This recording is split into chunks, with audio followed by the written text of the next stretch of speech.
तुम लोग जो भी तुम लोग का सीरीज में क्वेश्चन हो उसको टिक कर लेना है, ये वाला क्वेश्चन, ठीक है। और तुम लोग के पास सीरीज है नहीं और मतलब इंडेक्स सही से नहीं है, तो हम अपने हिसाब से एक दो क्वेश्चन और आज करा देंगे, टिक कर लेना, वो दोनों क्वेश्चन भी आएगा, ठीक है। अभी देखते हैं कौन कौन सा कराना है, पहले कर लेते हैं। देखो, इसको कराना जरूरी है, इसको व्हाइट बोर्ड पे नहीं करा रहे क्योंकि इसका मैंने अच्छे से नोट्स चेक किया, क्रॉस चेक करके बनाया है, ठीक है। चलो, मॉब लिंचिंग का अर्थ क्या है? मॉब का कट कर लो इसको, 2 शब्द, ठीक है। स्क्रीन शेयर करिए मैम।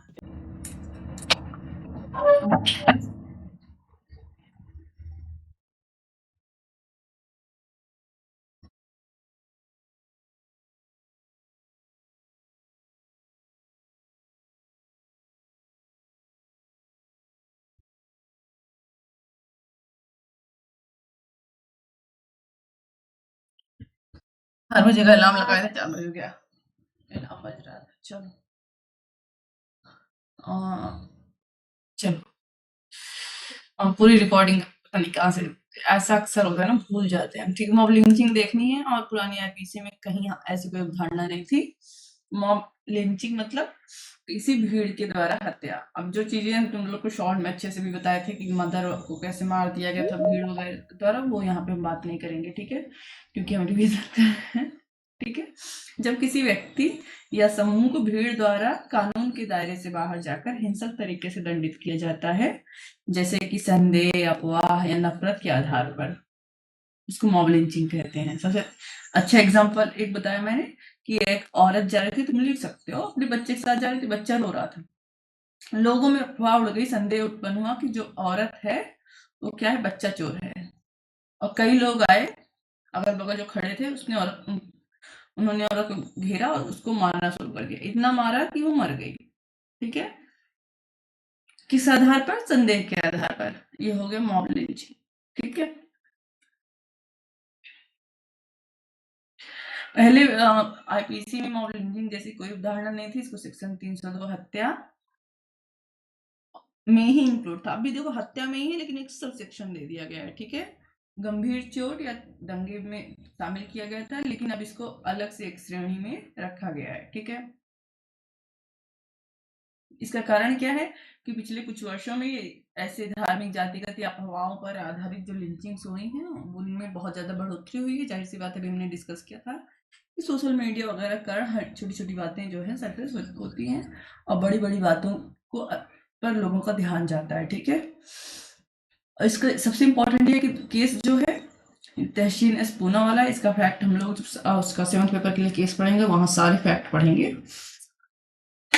तो जो ये केस है ना, ये मॉब लिंचिंग पे आधारित very very very important case है। Tehseen S Poonawalla Union of versus Union of India 2018 का केस है। इसमें नाम याद रखना है, सन भी याद रखना है। इस केस में राज्यों में जो मॉब लिंचिंग हो रही थी उनको रोकने के लिए, प्लस नोडल ऑफिसर की नियुक्त करने के लिए, प्लस जो पीड़ित है मॉब लिंचिंग के उनको मुआवजा देने के लिए निर्देश दिए गए। अर्थात पीड़ित कौन होते हैं? एक तो वह व्यक्ति जिसको खुद चोट आई हो, दूसरा अगर वो मर गया है तो उसका जो फैमिली में होगा इत्यादि, ठीक है। इसका हमने पढ़ा हुआ है, इसका विक्टिम का 2Y में परिभाषा दिया हुआ है बीएनएसएस के, बीएनएसएस 2Y में, ठीक है, ओके। अब बीएनएसएस में बीएनएस 2023 में समूह द्वारा हत्या, ग्रुप मर्डर जैसे अपराध को परिभाषित किया गया है, जो मूल रूप से मॉब लिंचिंग जैसे अपराध में शामिल है। तो कहाँ परिभाषित किया गया है, ठीक है। तो सेक्शन 103 मुझे जहां तक है ये हत्या के लिए दंड है इसमें, ठीक है। और इसके 103(2) में अलग से एक धारा दी गई है, 103 में, इसमें भी हत्या है, लेकिन कौन सी हत्या है? ग्रुप मर्डर, समूह द्वारा हत्या, जिसको हम लोग क्या कहते हैं? मॉब लिंचिंग कहते हैं। और परिभाषित करते हुए क्या कहा गया है, बहुत ध्यान से देखना इसको। अभी 3 मिनट में हम लोग यहाँ तक आ गए हैं और 4:05 तक हम लोग उतना पढ़े थे, ठीक है, कोई बात नहीं। चलो, अब हम इसका एलिमेंट भी कट करेंगे, एलिमेंट बनाना भी सिखा देंगे, ठीक है। चलो देखो, यदि 5 या अधिक व्यक्ति मिलकर किसी व्यक्ति की जाति, समुदाय, लिंग, जन्मस्थान, भाषा या व्यक्तिगत विश्वास 1 2 3 4 5 6 या किसी अन्य आधार पर हत्या करते हैं तो प्रत्येक व्यक्ति को मृत्युदंड या जीवन कारावास तथा जुर्माने से दंडित किया जाएगा। ठीक है, तो सबसे पहले ऊपर की कहानी लिखने के बाद कि बीएनएस में इसको अलग से दिया गया है 103(2) कहता है, फिर ये पूरा लिखोगे। ठीक है, यही परिभाषा है। अब इसके बाद लिखोगे कि मॉब लिंचिंग के आवश्यक एलिमेंट्स क्या होते हैं।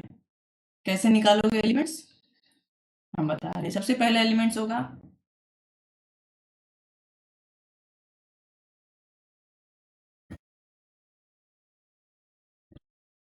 पांच या अधिक व्यक्ति। ठीक है, 5 या अधिक व्यक्ति, ठीक है, मिलकर कर रहे हैं, याद रखना।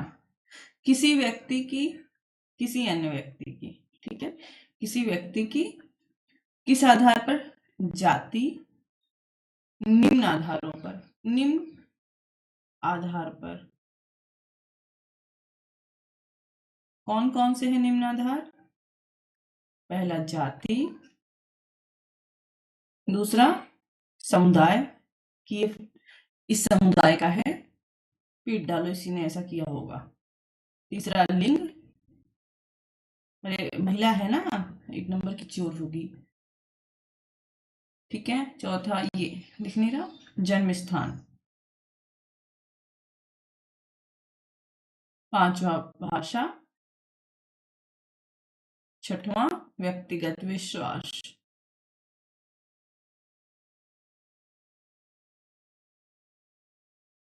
और सबसे इंपॉर्टेंट है किसी अन्य आधार पर। हो सकता है कोई अन्य आधार भी हो, जैसे कि अफवाह उड़ गई कि वो बच्चा चोर है, भागी जा रही है बच्चा चुरा के। ठीक है, तो ये जो कोई अन्य आधार है ये इसमें आएंगे। इन आधारों पर जब किसी की हत्या की जाएगी तो वो क्या कहलाएगा, इसके बगल में लिख रहे हैं। ठीक है,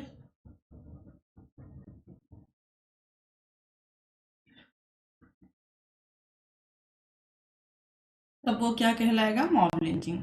लेकिन इसमें ये नहीं कहा गया मॉब लिंचिंग, ये कहा गया कि जब ऐसा कुछ किया जाएगा तब दंड क्या मिलेगा, डेथ या लाइफ इम्प्रिजमेंट या नहीं सॉरी प्लस फाइन। डेथ का पनिशमेंट मिल रहा है तब भी फाइन लगेगा, लाइफ इम्प्रिजमेंट लग रहा है तब भी फाइन मिलेगा। डेथ का पनिशमेंट होता है तो आपकी प्रॉपर्टी से फाइन वसूला जाता है। ठीक है, और लाइफ इम्प्रिजमेंट होता है तब भी। अब देखो, यह प्रावधान भले ही मॉब लिंचिंग शब्द का प्रयोग नहीं करता, परंतु यह स्पष्ट रूप से भीड़ द्वारा नफरत या भेदभाव के कारण की गई हत्या को संबोधित करता है। ठीक है, उसके बाद यह सेक्शन अकेला नहीं है, 1032 अकेला नहीं है, इसके साथ एक सेक्शन हम और पढ़ेंगे, वो है 117 एंड 4। ठीक है, 117 क्या है, ग्रीवियस हर्ट है। ग्रीवियस हर्ट के लिए पनिशमेंट है, बिल्कुल वैसे ही जैसे 103 क्या था, हत्या के लिए पनिशमेंट था, ग्रीवियस हर्ट। अब देखो, ग्रीवियस हर्ट और मर्डर, मर्डर और ग्रीवियस हर्ट ये दोनों तुम्हारे सेकंड सेमेस्टर के टॉपिक हैं। ठीक है, इस सेमेस्टर में नहीं है। लेकिन ये जो मॉब लिंचिंग है ना, ये तुम्हारी इसी सेमेस्टर में है, ये मेरे पास सिलेबस में है, मैंने सिलेबस को। ठीक है, और अगर तुम्हारे पास उसका भाव्या का सीरीज हो तो उसमें देखना, उसमें एक क्वेश्चन भी होगा। ठीक है, इसलिए बता रहे कि अगर ये तुम्हारे सिलेबस में है तो इसको चांस है आने का। ठीक, चलो, तो ग्रीवियस हर्ट का पनिशमेंट है 117 में से, आई थिंक सो। और उसी में 117 में 4 नंबर पे, क्योंकि तुमको 117 या ग्रीवियस हर्ट ये लिखना नहीं है कि 117 में ग्रीवियस हर्ट का पनिशमेंट है, तुमको सीधे ये लिखना है कि 1174 में समूह द्वारा गंभीर चोट के लिए।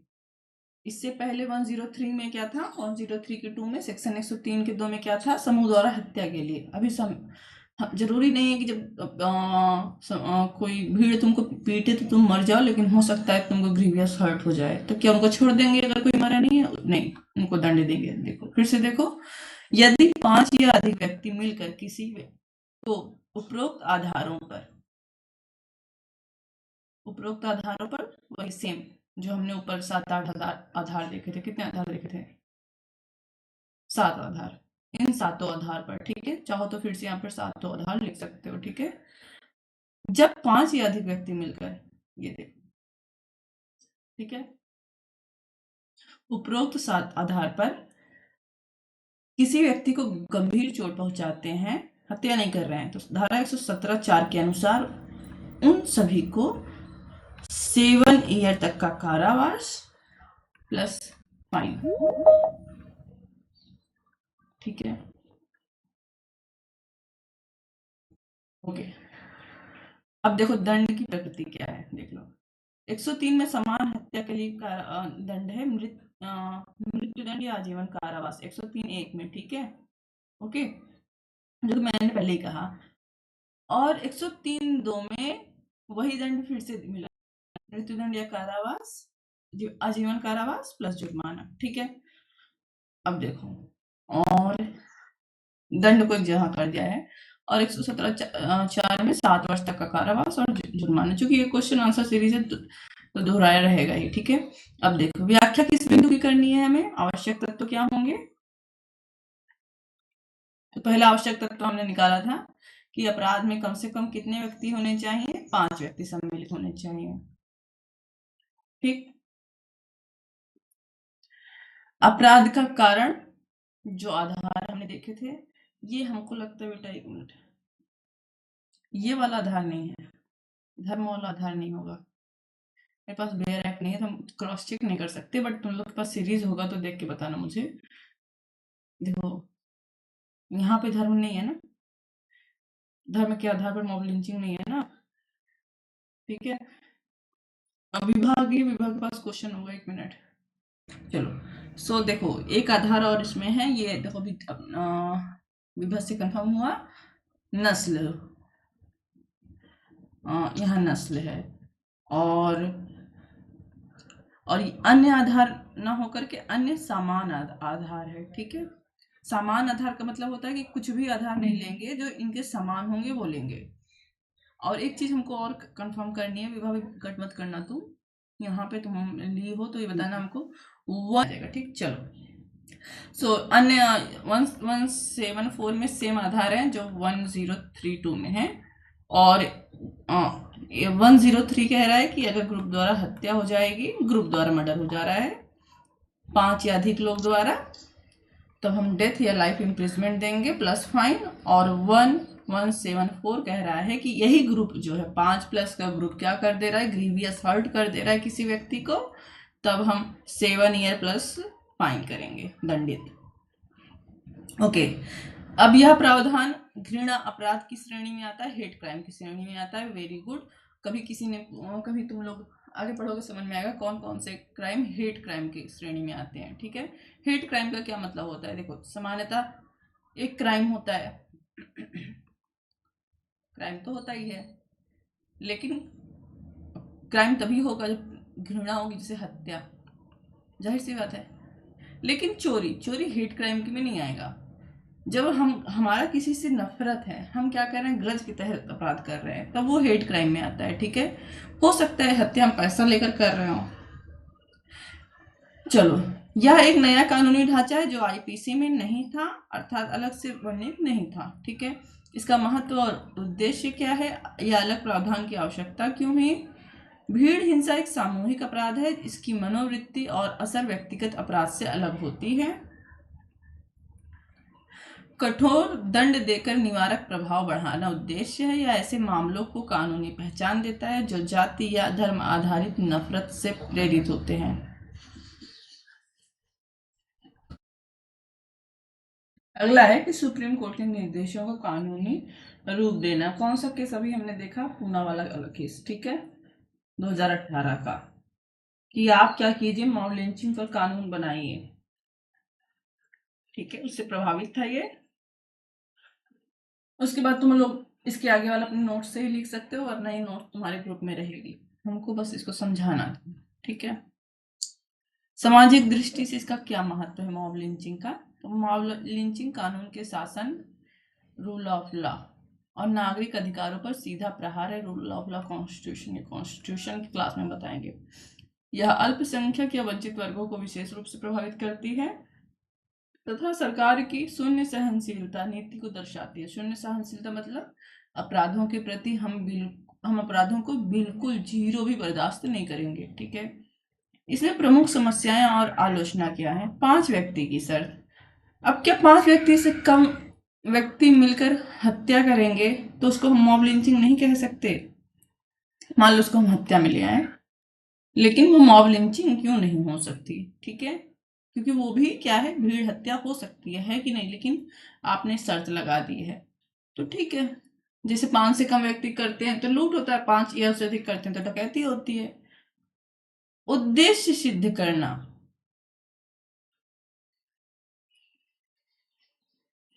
जाति या समुदाय के आधार पर किसी की मॉब लिंचिंग हुई है। जैसे हमने कुछ आधार देखा, इसमें हमने देखा कि जातीय समुदाय के व्यक्ति को मॉब लिंचिंग करके मारा गया है। तो अब पहले कोर्ट में देखो हमको साबित करना पड़ेगा ये मॉब लिंचिंग है कि देखो जाहिर सी बात है कि अगर 5+ लोग मिलकर किसी को मार दिए हैं, एक्स की हत्या कर दिए हैं, क्या करोगे? कोर्ट में जाके कहोगे सर मॉब लिंचिंग कर दिए हैं। ये सिर्फ 5+ नहीं बल्कि अन्य आधार भी साबित करने होंगे।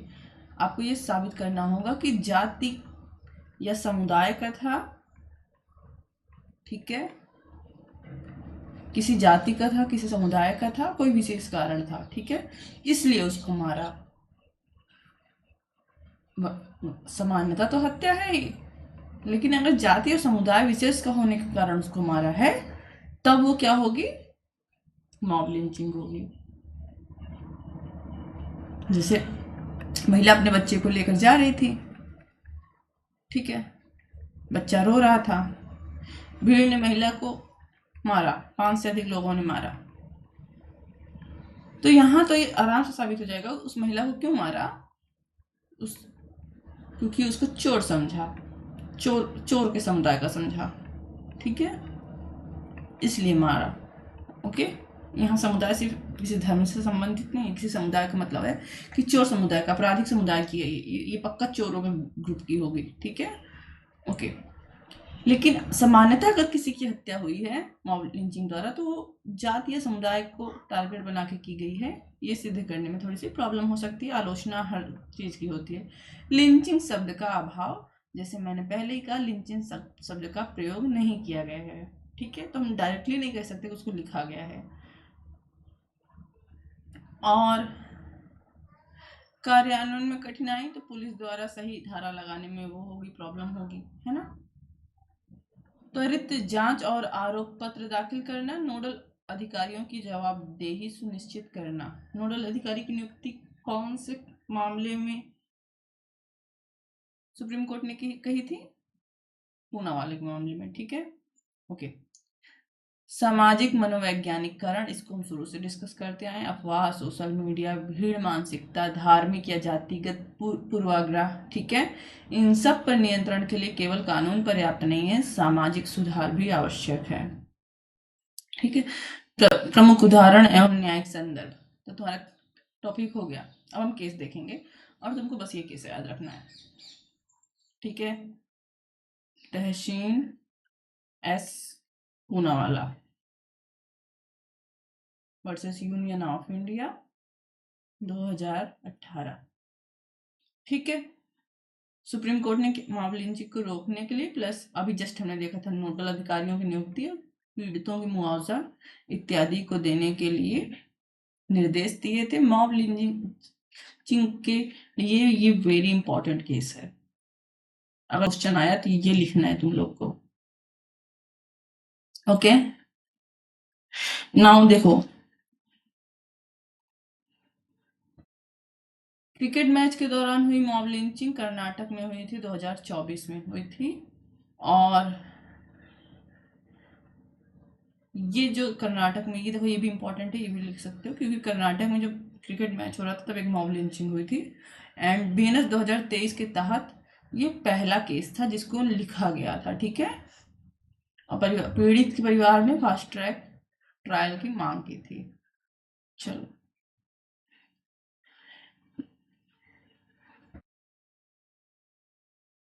और इलाहाबाद हाई कोर्ट ने भी कहा है, क्योंकि देखो नया नया 2023-2024 में लागू ही हुआ है, तो बहुत पुराने केस तुमको इसमें दिखेंगे नहीं, ठीक है, कि अगर कोई व्यक्ति समूह द्वारा मारा जाता है और समूह में 5+ व्यक्ति हैं, तो आप सीधे 1032 लगाइए धारा FIR उसके खिलाफ रजिस्टर करते समय, ठीक है। उसके बाद हम निश्चित करेंगे कि मॉब लिंचिंग हुई थी कि नहीं, क्योंकि बाकी तथ्य अगर साबित हो जाएंगे तो हम मॉब लिंचिंग में रखेंगे, नहीं साबित होंगे तो हम हत्या में रखेंगे। 100 अगर मॉब लिंचिंग साबित हो गई तो हम क्या करेंगे, 103(2) में रखेंगे, नहीं साबित होगी तो हम 103(1) में ले आएंगे, हत्या में, सीधी सी बात है। रायबरेली 2024 का केस है। भीड़ ने क्या किया, मेंटल रूप से अस्वस्थ व्यक्ति की हत्या की। पुलिस ने इसे सामान्य हिंसा बताया, जिससे यह स्पष्ट हुआ कि सही वर्गीकरण की समस्या बनी हुई है। अर्थात व्यक्ति अगर पागल है तो क्या भीड़ उसको पीट देगी, और भीड़ ने पीट पीट के मार दिया तो पुलिस कह रही है समान घटना। ओके, अध्ययन, अच्छा ये तुम्हारे लिए एक शॉर्ट नोट्स बना हुआ है, ठीक है। ओके, तो पहले परिभाषा और तत्व लिखना है और उसके बाद केस लिखना है, बस हो गया है, नीचे नहीं जाएंगे, ठीक है, हो गया है। पढ़ लेना, तुम्हारे पास नोट्स पूरी है, क्योंकि हमें दूसरा टॉपिक देखना है।